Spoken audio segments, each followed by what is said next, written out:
Hai educators, welcome back in Accidental Teacher Channel bersama saya, Misari. Accidental Teacher Talk. Bagi Anda yang baru pertama kali mengunjungi channel ini, perkenalkan saya Sari dan saya seorang educator. Di video ini saya ingin mengajak teman-teman pendidik untuk membahas topik yang hangat baru-baru ini, yaitu tentang kurikulum 2022. Wait, ganti kurikulum lagi? Jangan panik, yuk kita lihat lebih dulu kira-kira bagaimana kurikulum baru ini dan seberapa siap kira-kira kita akan menghadapi atau menggunakan kurikulum ini di tahun ajaran mendatang. Pada acara peringatan Hari Guru Nasional tahun 2021 kemarin, Mas Menteri Nadiem Makarim selaku Menteri Pendidikan, Kebudayaan, Riset dan Teknologi Indonesia memberi kejutan kepada guru-guru dengan mengungkapkan bahwa di tahun ajaran baru ini akan diberlakukan kurikulum baru. Dan kita akan mulai menawarkan kurikulum yang jauh lebih merdeka. Sekarang lagi dites di sekolah-sekolah penggerak, kurikulum yang satu bisa dimengerti oleh guru, kedua fleksibel sehingga guru boleh mengadaptasi sesuai dengan kebutuhan dan kemampuan murid-muridnya, dan ketiga memberikan kesempatan untuk guru berkreasi dan berinovasi sehingga proses pembelajaran itu jauh lebih mudah. Jadi kita bukannya ganti menteri ganti kurikulum, bukan. Kurikulum yang akan kita tawarkan tahun depan adalah kurikulum yang memberikan kemerdekaan kembali kepada guru-guru. Nah, kurikulum baru ini merupakan kurikulum prototipe yang dapat digunakan oleh sekolah-sekolah yang mau menggunakannya saja. Ya, Anda tidak salah dengar, hanya bagi sekolah-sekolah yang mau. Mengapa demikian? Menurut Bapak Anindito Aditomo, Kepala BSKP Kemendikbudristek, yang dikutip dalam wawancara beliau dengan CNN Indonesia dalam acara CNN Connected, kurikulum ini akan ditawarkan sebagai opsi dan bukan satu kewajiban. Bahwa kurikulum baru ini akan ditawarkan sebagai opsi, jadi bukan kewajiban. Sifatnya tidak wajib, sekolah tidak akan dipaksa secara massal untuk mengganti kurikulum. Di bagian dari paradigma merdeka belajar kita percaya bahwa sekolah perlu diberi keleluasaan termasuk dalam memilih kurikulum yang paling relevan, paling cocok bagi kebutuhan dan konteks sekolah masing-masing. Jadi adopsi kurikulumnya nanti itu terjadi secara organik, tidak dipaksakan dari pusat harus mengganti dengan kurikulum yang baru. Nah, saat ini kurikulum 2022 sudah diuji coba di 2.500 sekolah penggerak di Indonesia dan akan mulai digunakan pada tahun ajaran mendatang. Sekolah diberi kebebasan mau mengadopsi kurikulum ini atau tidak. Nah, jadi sekolah tidak dipaksa untuk mengganti kurikulum sesegera mungkin. Dan lagi mengutip pernyataan dari Bapak Anindito, kurikulum tahun 2022 tersebut akan lebih berfokus pada materi yang esensial saja dan tidak terlalu padat materi. Jadi bukan sekedar kejar tayang materi yang ada di dalam buku teks. Yang perlu kita ketahui juga, kebijakan kurikulum untuk membantu pemulihan pembelajaran yang dikeluarkan pada tanggal 20 November 2021 kemarin, yang selengkapnya bisa teman-teman pendidik download di deskripsi di bawah. Jadi tujuan utamanya adalah untuk menjembatani learning loss yang terjadi selama pandemi. Jadi sebelum pandemi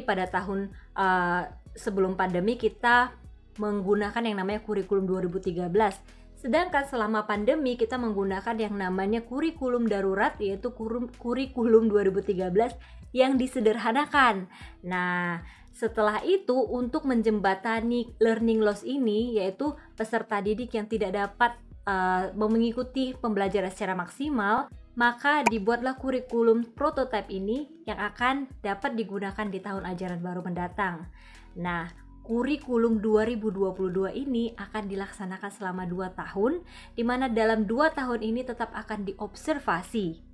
Dan setelah 2 tahun, maka tahun 2024 direncanakan penentuan kebijakan kurikulum nasional berdasarkan evaluasi terhadap kurikulum pada masa pemulihan pembelajaran.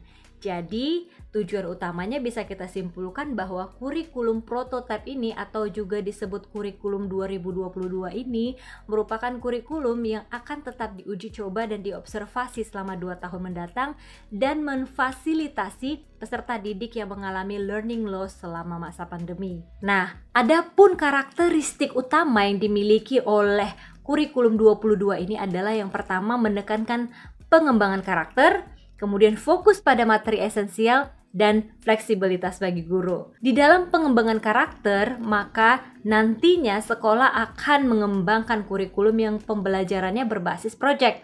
Nah, tujuannya yaitu untuk pengembangan soft skill dan karakternya. Ya, misalnya iman, takwa, akhlak mulia, gotong royong, kebinakaan global, kemandirian, nalar kritis dan kreativitas dan sebagainya. Kemudian yang kedua yaitu tadi fokus pada materi esensial. Nah, karena kita fokusnya kepada materi-materi yang penting dan sesuai dengan konteks kearifan lokal, maka diharapkan para pendidik memiliki waktu cukup untuk pembelajaran yang mendalam dan bertujuan untuk meningkatkan kompetensi dasar seperti literasi dan numerasi. Kemudian yang terakhir juga fleksibilitas bagi guru. Jadi guru memiliki ruang yang lebih luas di sini untuk melakukan pembelajaran yang sesuai dengan kemampuan murid. Jadi tidak disatukan semua murid harus tahu A, B, C, D, E, tetapi guru diberi kebebasan untuk mengembangkan pembelajarannya sendiri sesuai dengan kemampuan murid, ya, atau biasa disebut dengan teach at the right level, ya, dan melakukan penyesuaian dengan konteks dan muatan lokal. Jadi pembelajarannya sendiri akan sesuai dengan kearifan lokal di mana peserta didik itu berada. Nah, dapat kita simpulkan bahwa kurikulum 2020 ini akan memberikan kesempatan untuk guru berkreasi dan berinovasi dan mengadaptasi materi pembelajaran sesuai kearifan lokal, dan yang paling penting proses pembelajaran akan menjadi lebih mudah. Selain itu, kurikulum ini juga sangat mengutamakan kompetensi. Salah satu contohnya adalah pemindahan mata pelajaran informatika dari mata pelajaran tambahan menjadi mata pelajaran esensial atau menjadi salah satu mata pelajaran yang penting. Zaman sekarang kemampuan informatika itu paling sangat dibutuhkan ya, apalagi dengan peserta didik yang sudah sangat menguasai teknologi, bahkan lebih menguasai dari gurunya. Tentu saja ini menunjukkan bahwa Kementerian Pendidikan serius menanggapi kemajuan zaman yang pesat di bidang teknologi. Tapi aku kan nggak begitu paham tentang informatika teknologi, hanya menggunakan aplikasi-aplikasi saja.